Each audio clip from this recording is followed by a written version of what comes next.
Let's turn to Judges. Chapter 1.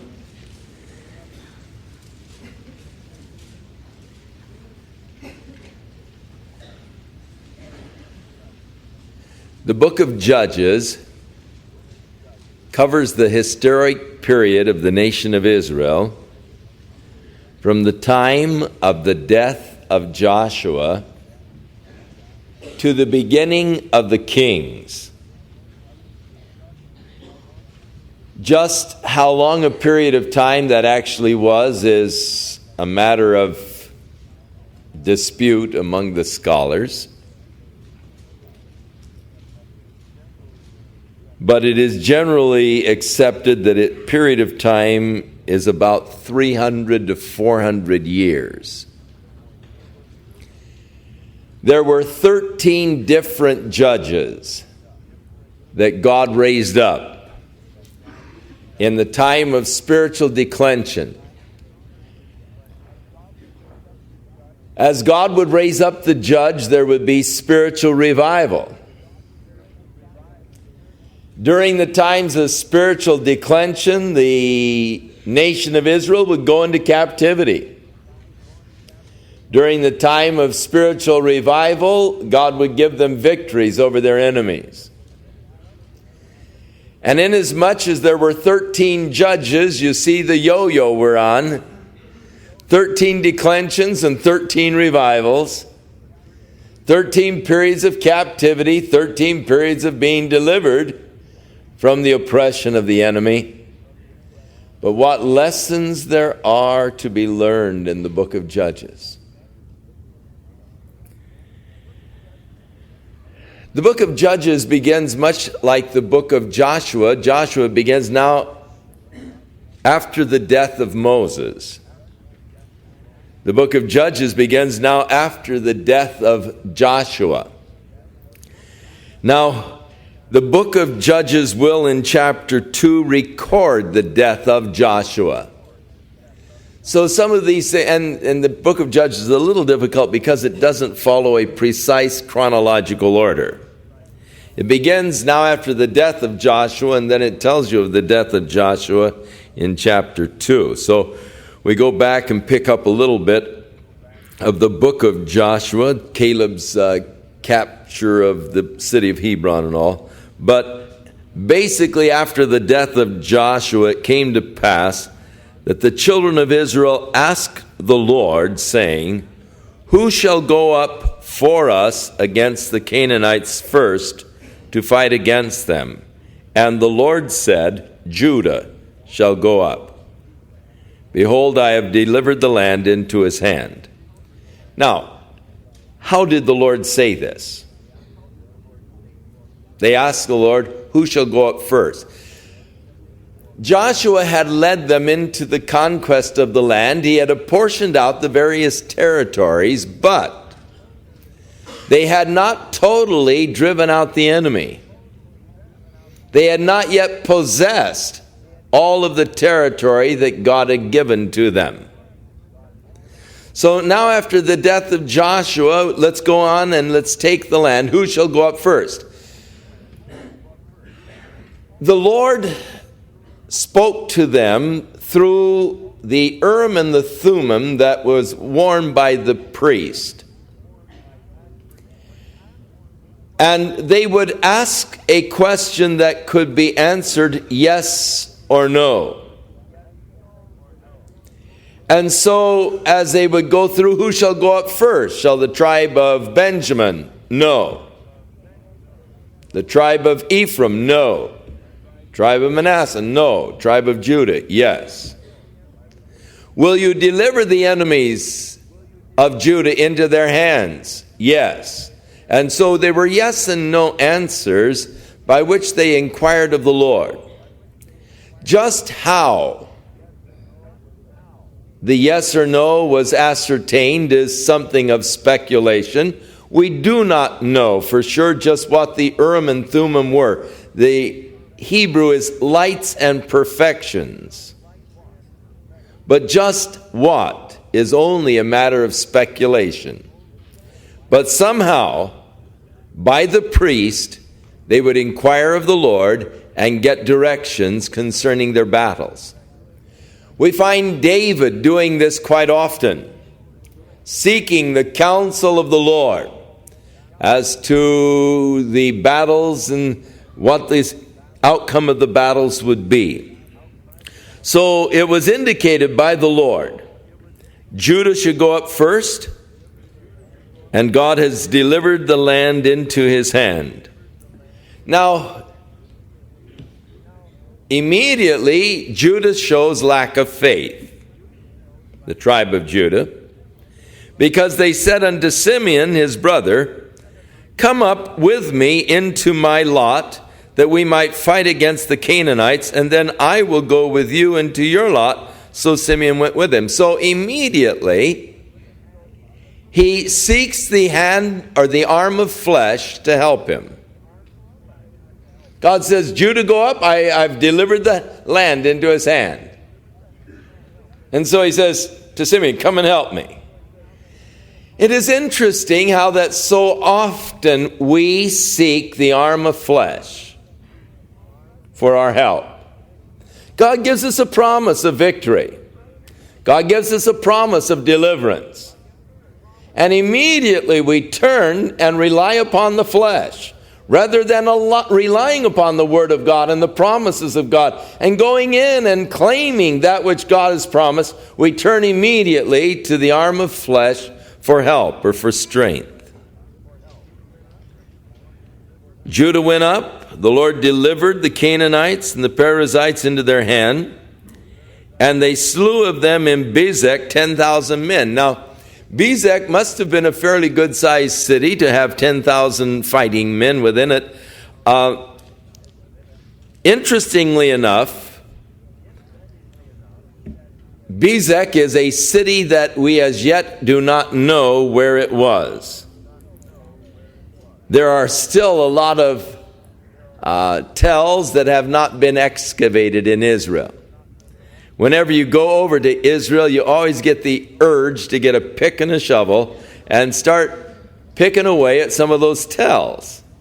You don't know what treasure troves lie under that mound of dirt and what you might discover. And there's always that, fascination of uncovering some kind of a treasure trove or something in those ancient cities that are today just mounds of dirt, which are called tells. The tell of Bezek, no doubt, is there, but it hasn't been excavated, so the location of Bezek has not been ascertained for certain. Good-sized city. They killed 10,000 men, and they found Adonai Bezek. Now, Adonai in Hebrew is Lord, or Adonai. And they found Adonai Bezek, the Lord of Bezek, or the king of Bezek. And they fought against him, and they slew the Canaanites and the Perizzites, but Adonai Bezek fled. And so they pursued after him, and they caught him, and they cut off his thumbs and his great toes. The purpose of cutting off their thumbs was to make it impossible for them to use their bows. With their thumbs cut off, they really can't fight in war anymore. You can't really grasp your sword, and you can't pull back on your bow. And in cutting off the big toes, you slow a person down in his flight or in trying to run. You can't really run as fast with your big toes missing. Your big toes are an important part of balance when running.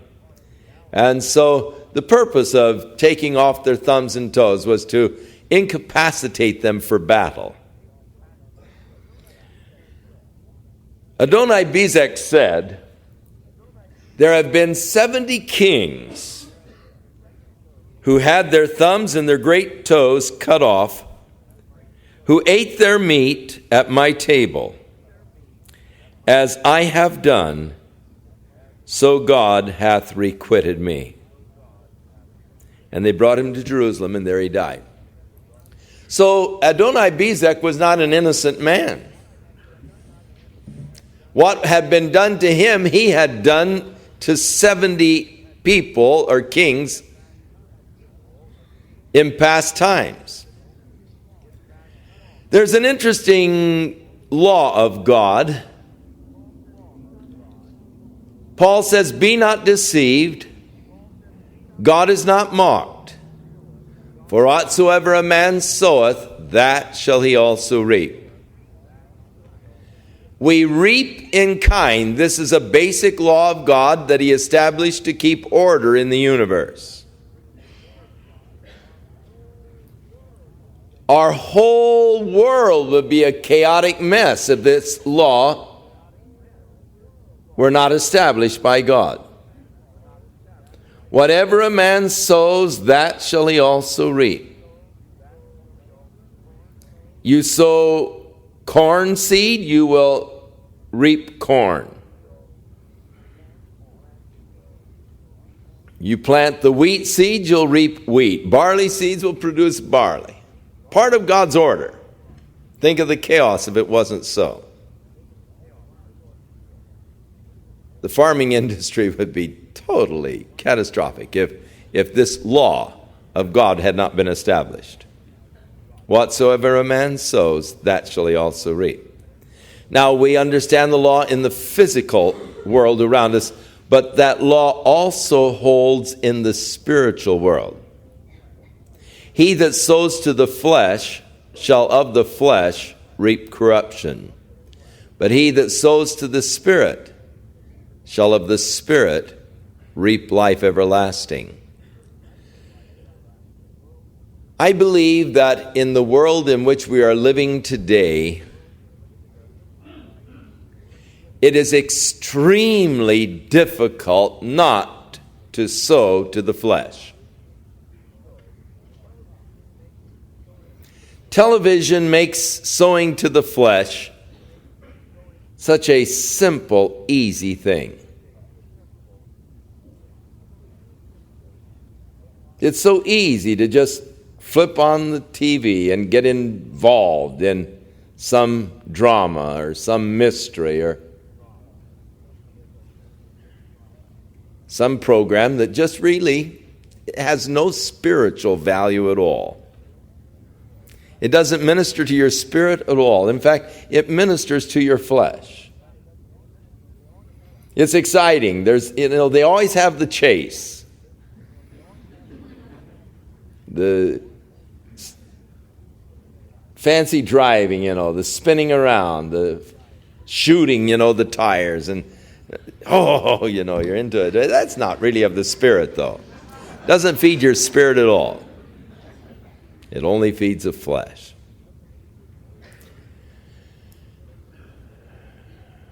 Whatever a man sows, that shall he also reap. Now, a lot of times people think that they're getting by with their evil because God is so patient with us. You're not. Ultimately, each man will say, as did Adoni-Bezek, "As I have done, so it's been done to me."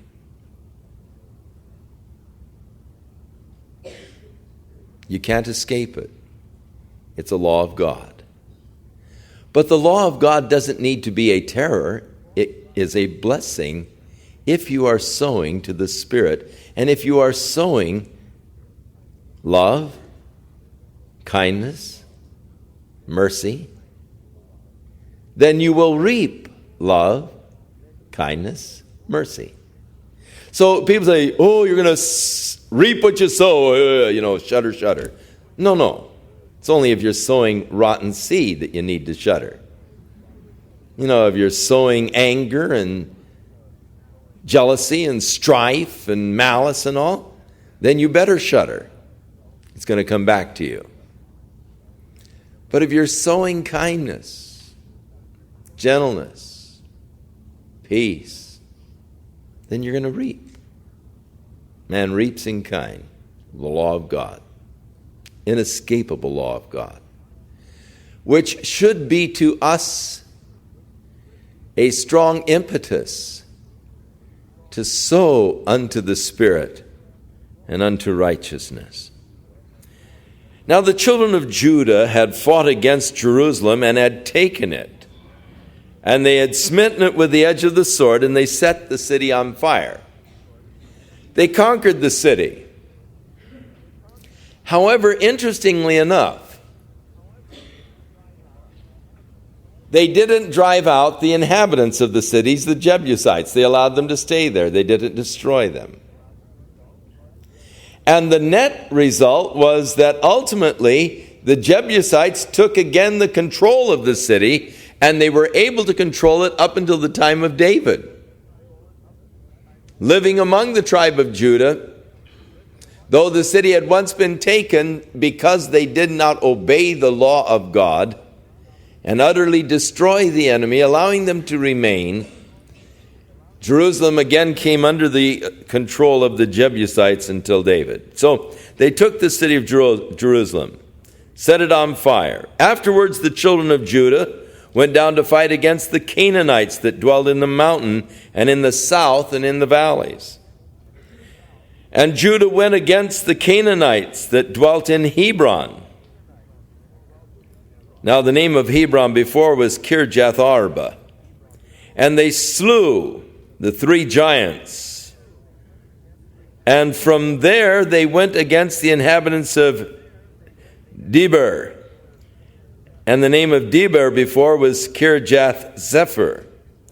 And Caleb said, He that smiteth Kirjath Zephyr and taketh it, to him I will give Achsah my daughter to wife. And Othniel, the son of Kenaz, Caleb's younger brother, took it. And he gave him Achsah his daughter to wife. And it came to pass when she came to him that she moved him to ask her father a field. And she lighted off from her donkey. And Caleb said unto her, What do you want? And she said unto him, Give me a blessing, for you have given me the south land. Now give me also springs of water. And so Caleb gave her the upper springs and the lower springs. And the children of the Kenite, Moses' father-in-law, went up out of the city of the palm trees, which is Jericho, to the with the children of Judah to the wilderness. So we had this already in Joshua, where, you see, to get a wife, you usually had to pay a dowry. It was customary that, you go to the girl's father and you dicker with him and you offer him so many camels, so many sheep, and so forth, and you pay the dowry for your wife. The father then was responsible to keep that dowry intact, to increase it if possible, through investments and all. Women in those days had no rights. Anytime a husband got tired of a woman, he could just write her a bill of divorcement, hand it to her, and say, Out the door, woman. She couldn't do anything about it. So the idea of the dowry came up to protect the women. Dowry was actually alimony in advance. In case the jerk kicked her out, then the father had enough money to support her from the dowry, and she didn't have to go on welfare. So it wasn't a bad law, or a bad custom, really. It protected the women in a time when women had very few rights. Now, if a fellow didn't have any money to buy a bride, he was in big trouble. And you had to, be celibate or single. And so a lot of times the father would, throw out a challenge. He wanted something. He wanted this city. Whoever takes the city, can marry my daughter, So Othniel, inspired by the challenge, took the city, and that was his dowry.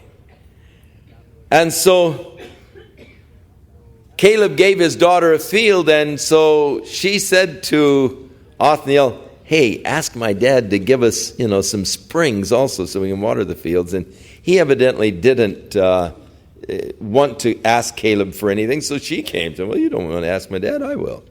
So she came to Caleb, and of course that's probably smarter anyhow. I'm more apt to give things to my daughters than I am my son-in-law any day.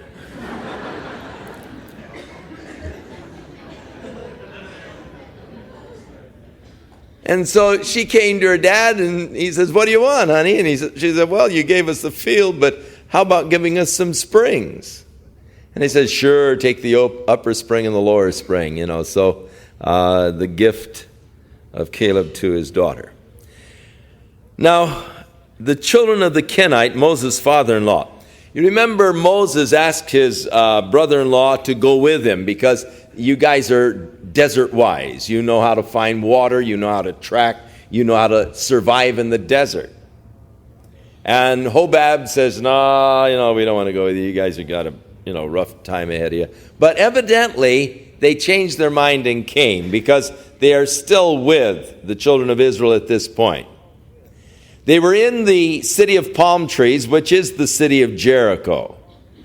But being nomadic desert kind of fellows, when they started down towards the desert area, Beersheba, Arad, and all, these guys went on down because that's the area that they would like to inhabit, because that's more like the area that they came from down in the Sinai Peninsula. And so the children of the Kenite, Moses' father-in-law, came out of Jericho and went with Judah to the wilderness that lies to the south of Arad. And Arad is in a pretty desolate wilderness area. It's probably 12 miles as the crow flies from Arad to the Dead Sea. It's another 20 miles south from Arad to Beersheba. It's a rocky, desolate place. And this is the area where these fellows could graze their sheep and all. Judah went with Simeon his brother, and they slew the Canaanites that inhabited Zephath, utterly destroyed it, and the name of the city was called Hormah. Also Judah took Gaza, which of course is on the south coast, the Mediterranean, with the coast thereof, and Ashkelon, which is north of Gaza towards Tel Aviv, with the coast thereof, and Ekron, with the coast thereof. There are three of the Philistine cities. And the Lord was with Judah. He drove out the inhabitants of the mountains, but he could not drive out the inhabitants of the valley because they had chariots of iron. Now, that probably isn't a totally correct statement. He could not drive them out because he didn't have enough faith in the Lord, because the enemy had chariots of iron. You see, God had promised to deliver the enemy into their hands. Had they had enough faith, had they really gone out to fight them, God would have delivered them. God said, I have delivered the enemies. There was a promise of God. But they were not acting upon the promises of God. They were stopped by fear. They saw the chariots. And a chariot in those days was like a tank this day. It's a decisive weapon in a battle of the infantry troops. When the tank moves in, there's not much the infantry can do against the tanks. And the people had the chariots there in the valleys, and so they no doubt were fearful, and it was the fear that kept them from conquering, not the chariots themselves, but their fear of the chariots. They did not then press in to take the promise that God had given unto them. How many times we stop short of what God would do for us because we get hesitant and we get fearful? I'm certain that God has so much more for all of us. But we begin to back away when we see, the power and the entrenchment of the enemies. Oh, we can't do that. Look at what they've got. Look at, and we look at the powers that are with the enemy, and we back off. But they could have taken it, I'm certain, had they trusted in God and gone. And so they gave Hebron to Caleb, as Moses said, and he expelled from there the 3 sons of Anak, who are named in the previous verses. Then the children of Benjamin. So now the tribes are moving in to take the various areas that have been apportioned to them. The children of Benjamin. So, pardon me. The note. Judah did not take all of the territory that God had promised. They did not utterly drive out the inhabitants of the land, which they were commanded to do. They came short of full victory. I want to make that point because we're going to find this all the way along. So the children of Benjamin did not drive out the Jebusites that inhabited Jerusalem. But the Jebusites dwell with the children of Benjamin in Jerusalem unto this day. And the house of Joseph, which is of course Ephraim and Manasseh, they went up against Bethel, and the Lord was with them. And the house of Joseph sent to descry Bethel. Now the name of the city before was Luz. And the spies saw a man coming out of the city, and they said unto him, Show us, we pray thee, the entrance into the city, and we will show you mercy. And when he showed them the entrance into the city, they smote the city with the edge of the sword, but they let go the man and all of his family. And the man went into the land of the Hittites, and he built a city and called the name of it Luz, which is the name thereof unto this day. So, it is interesting that a lot of those ancient cities had sort of secret entrances to them. And the secret entrance was usually the route along the path from which they got their water. In Megiddo,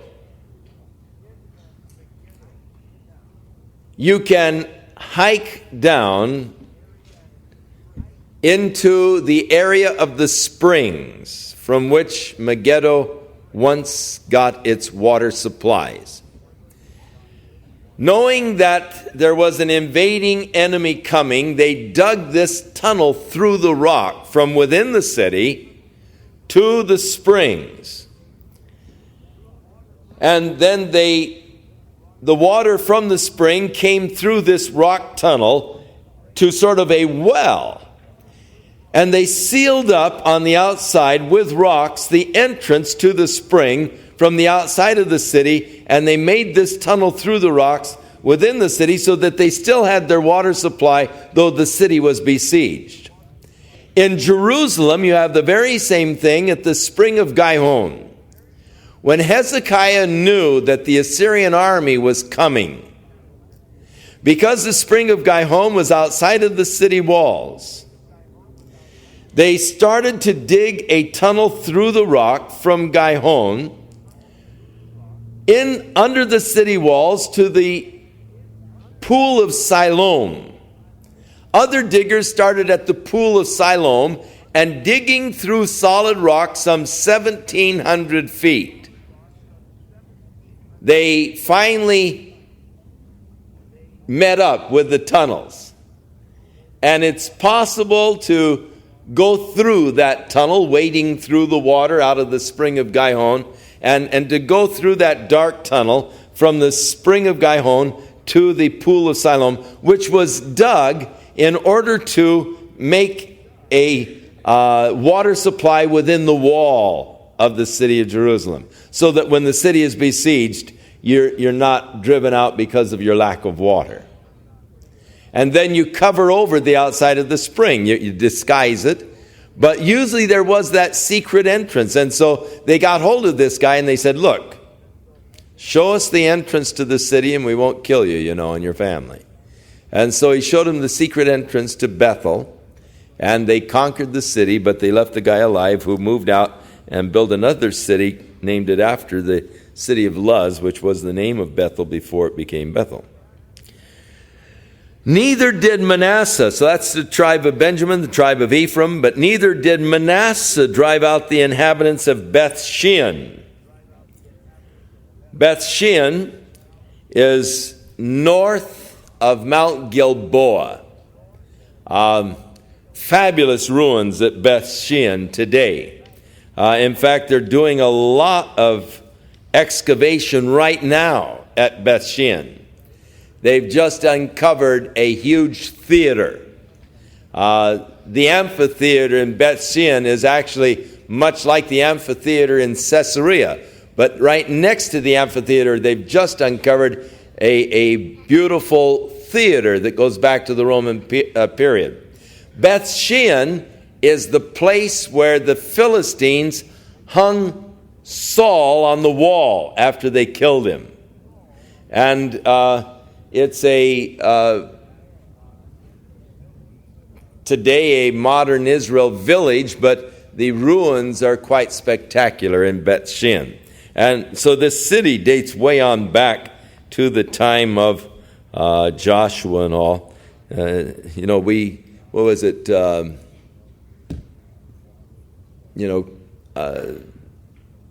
We have cities in the United States celebrating their 100th birthdays and 200 birthdays, but man, these cities go way back. So Manasseh did not drive out the inhabitants of Beth Shean. You see, they did not obey the command of God. They left the inhabitants there. Nor of Tanakh and her towns, nor the inhabitants of Dor, nor of Ibleam, nor of Megiddo. But the Canaanites would dwell in the land. It came to pass when Israel was strong that they taxed them. They put them under tribute. But they did not drive them out. Neither did Ephraim drive out the Canaanites that dwelt in Gezer. Neither did Zebulun drive out the inhabitants of Kitron. Neither did Asher drive out the inhabitants of Akko or Sidon. The Asherites dwell among the Canaanites, the inhabitants of the land. They did not drive them out. Neither did Naphtali drive out the inhabitants of Beth Shemesh or Beth Anath, but they just taxed them. Now the tribes did not totally possess the land. They did not totally wipe out the enemy. And I keep emphasizing this because this became their thorn in their sides. And this is exactly what Joshua said. His prophecy was fulfilled. If you do not drive them utterly out, then they will become thorns in your sides. They will be a snare unto you.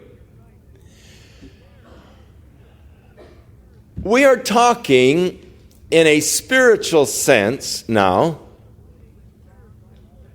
of the promises that God has given to you of a full, rich life in the Spirit. In order to come into that full, rich life in the Spirit, we have to gain victory over the flesh life. For these two are antagonistic and opposed to each other. The flesh lusteth against the Spirit, and the Spirit against the flesh, and these two are contrary. It is a battle that goes on. A never-ending battle, it seems, that goes on between our flesh and our spirit. And they are rivaling for the mastery of your life. That you be either ruled by the flesh or ruled by the Spirit. Now it is possible to begin to conquer over those areas of the flesh. And again, we can't do it in ourselves. But God has promised victory. And the Lord has promised to go before us and fight the battles for us. And through the help of God, I can gain the victory over the life of the flesh. I don't have to be ruled by my flesh. And if I will go in through the power of God's Spirit, I can see God's hand of deliverance. But if I allow or tolerate an area of the flesh to remain, though I have known victories in the Spirit and glorious experiences of God's victory in my life, it is possible for me to be caught up again in the area of the flesh and to be defeated. It is important that we continue to move on into the realm of the Spirit, not stopping, not making an alliance with the flesh, not allowing the flesh to remain, but to continue on in our victory and in our conquest over the areas of the flesh life.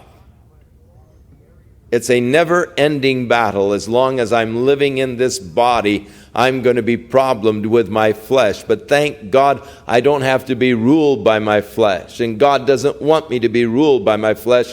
He wants me to be ruled by the Spirit. But to give an area for the flesh, to tolerate the flesh, is only to court disaster and defeat. And this is the main lesson of the book of Judges. They're incomplete victories. They're deciding to just allow the inhabitants of Canaan to remain there. We'll just tax them and let them remain here is like an alliance that people make with their flesh. Well, that's just a part of my flesh life, and I just have a bad temper, and you don't like it, I'm sorry, there's not much I can do about it. And we, give into it rather than going on in and pressing into the victory of the Lord and asking God to deliver us from that nasty attitude, from that cutting spirit, from that critical bent that I have. Recognize that's part of the flesh. That's that ugly flesh life. I don't want to be ruled by that. I don't want that to destroy me. God, give me help. Give me victory, Lord. And I press in until God gives me the victory over those areas of the flesh. One by one, I conquer. And I continue on until the territory becomes mine. Not making allowances for the flesh. Make no provision for the flesh, Paul said, to fulfill the lust thereof. Don't make a provision to live at peace with your flesh. You'll never be able to do it. Now, the tribe of Dan, unfortunately, just didn't even take their land. The Amorites forced the children of Dan into the mountain, for they would not allow them to come down to the valley. And the Amorites would dwell in Mount Heres in Ajalon and in Shalbim, and the hand of the house of Joseph prevailed so that they became tributaries. And the coast of the Amorites was from the going of Akrabim, from the rock and upward. So they did not obey the law, the command of God. They did not utterly drive out the enemy. So the angel of the Lord, and quite often this angel of the Lord in the Old Testament is in actuality Jesus Christ. The angel of the Lord came up from Gilgal to Bochim and said, I made you to go up out of Egypt and have brought you unto the land which I swore unto your fathers. And I said that I would never break my covenant with you. But you shall make no league with the inhabitants of this land. You shall throw down their altars, but you have not obeyed my voice. Why have you done this? So the angel of the Lord, and I do believe that it is Jesus Christ, because the language is speaking for Jehovah in the first person. I brought you out of Egypt. I brought you into the land which I swore to give to your fathers. I said I would never break my covenant with you. But I commanded that you were not to make a league with the inhabitants of the land. You were to throw down their altars, but you have not obeyed my voice. Why have you done this? So they're not conquering. They're not taking the complete victory. The angel of the Lord is now rebuking them for that. Wherefore, as I also said, I will not drive them out from before you, but they shall be as thorns in your sides, and their gods will be a snare to you. You haven't fulfilled your part of the bargain. Therefore, you're going to have a problem from here on out. And it came to pass when the angel of the Lord spoke these words unto all the children of Israel, the people lifted up their voices and wept. And so they called the name of the place Weepers, Bochim, Weepers. And they sacrificed there unto the Lord. Great. They cried, had an emotional experience, sacrificed to the Lord, but did nothing about their condition. You see, they didn't go back and drive out the inhabitants. Oftentimes, when a person is under the conviction of the Spirit, God is dealing with them on the issues of their life. They see their failures, and they have an emotional experience. They weep. But weeping is of no value if you don't change. And unfortunately, a lot of people say, well, I cried so long over that. Yeah, but what did you do about it after you cried? Did you change the circumstances? Did you repent? Did you change it? No, still doing the same thing. But man, I really cried over it, And so this was the condition of the children of Israel. They had a weeping time. They offered sacrifices, but there weren't changes. God, later on in their history, said unto them, rend your heart, not your garments. In a time of great emotional distress, a person, to show how emotionally distressed he was, he'd tear his clothes. Oh, I'm so upset. Yeah, And it was a common practice to show extreme grief and sorrow and remorse, ripping your clothes. God said, hey, don't rip your clothes, rip your heart. Just not an outward show. I want something happening within that will change your life. And I think that it is possible to actually weep away the conviction of the Spirit upon our hearts. Just because we have God deals with us on an issue, I have a great emotional experience, I weep, I cry before the Lord, I say I'm sorry, but I don't do anything about it. So nothing's changed. God wants changes. And because they just wept, but there were no changes, these people did become a thorn in their side. Their gods became a snare unto them, and they were drawn in to worship the gods, as we will soon see. So they called the name of the place Weepers. They sacrificed there unto the Lord. Now, when Joshua had let the people go, the children of Israel went every man to his inheritance to possess the land. And the people served the Lord all the days of Joshua, and all of the days of the elders that outlived Joshua, who had seen the great works of the Lord, that which he did for Israel. So as long as this generation was alive, they served the Lord. These men who saw the marvelous miracles of God and the works of God in the wilderness, who were able to relate to them their eyewitness accounts. As long as these guys were there, they served the Lord. But when these guys died off, when Joshua, the son of Nun, the servant of the Lord, died, being 110 years old, they buried him in the border of the inheritance of Timnath-Heres in the Mount Ephraim on the north side of the hill of Gaash. And also all the generation were gathered to their fathers. There arose another generation after them, which knew not the Lord, nor yet the works which he had done for Israel. Tragedy. It shows a failure on the part of the parents to adequately communicate to the children what God had done.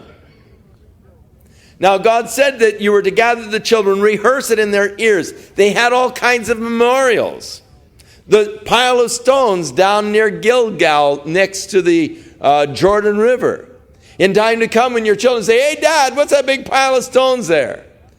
Son, those stones came right out of the middle of the Jordan River. When we were ready to cross over, God stopped the Jordan River. And the river was stopped in flood time until all of Israel passed over. And then the river overflowed its banks again. And those stones came right out of the center of the river. And God was with us, And the whole idea was to rehearse to the children the marvelous works of God. But somehow they failed to communicate to their children. And this is a very unfortunate thing. That rarely does revival go into the second generation. God works among a generation, among a people. There's a powerful, glorious work of God. But rarely does that work of God go into the next generation, which is a sign of the failure of the parents to really pass on the heritage to their children of the wonderful works of God. Even in the early church, we find the same thing happen. That when the apostles began to die off, the love began to grow cold. And the Lord said to the church of Ephesus, "You have left your first love." And this so often is the case. And here the failure of the parents to adequately communicate to the children the power of Jehovah whom they served. Not to fully obey God in driving out all of the inhabitants of the land. They're settling for something less than total victory. Brought then the great sorrows unto them, as the children of Israel did evil in the sight of the Lord, and they began to serve the Baals, the Baalim, which is the plural of Baal, Baalim. I am in Hebrew, is the plural. And so the Baals, the various gods of the people. And they forsook Jehovah, the God of their fathers, which brought them out of the land of Egypt, and they followed other gods, the gods of the people that were round about them, and they bowed themselves unto them, and they provoked Jehovah to anger. And they forsook the Lord, and they served Baal and Ashtaroth, which is, of course, the plural of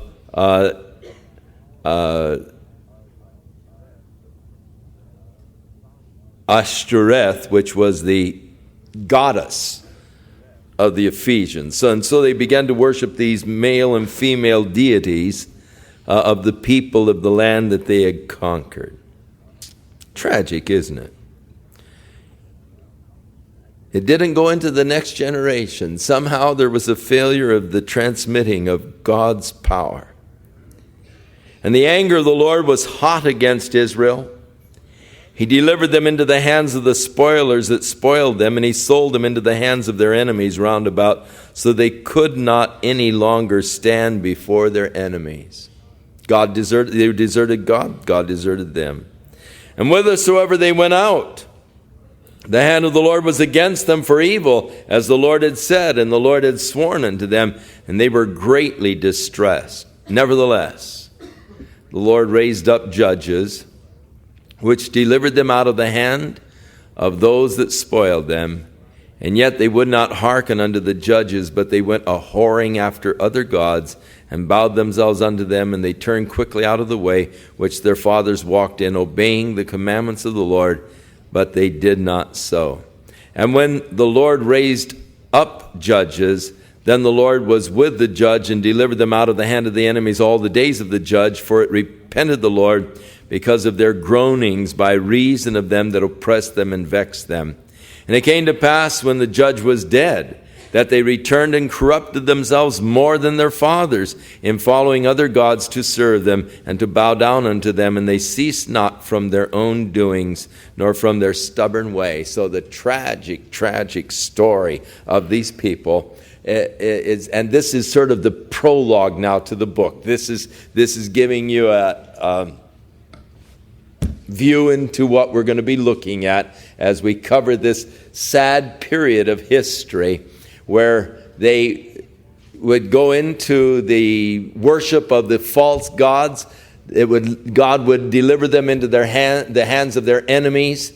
God would raise up a judge who would inspire the people spiritually to turn back to the Lord. And during the lifetime of that judge, there would be spiritual revival. When he would die, they would turn back to these other gods, go back into captivity. And this is that cycle that we're going to follow now, the tragic cycle of the history of the nation of Israel.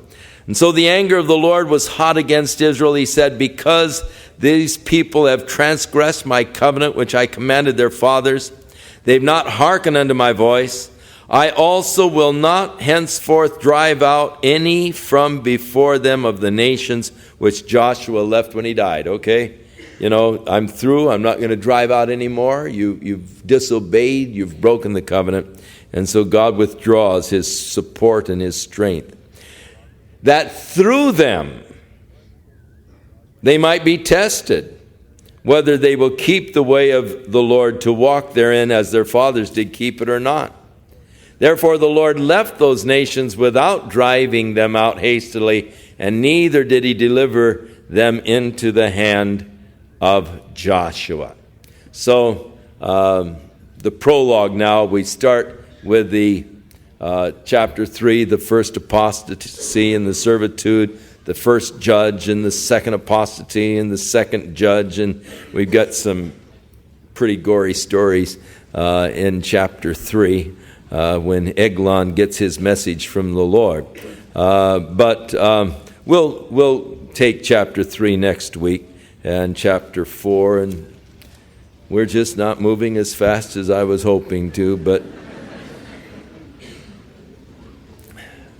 we've got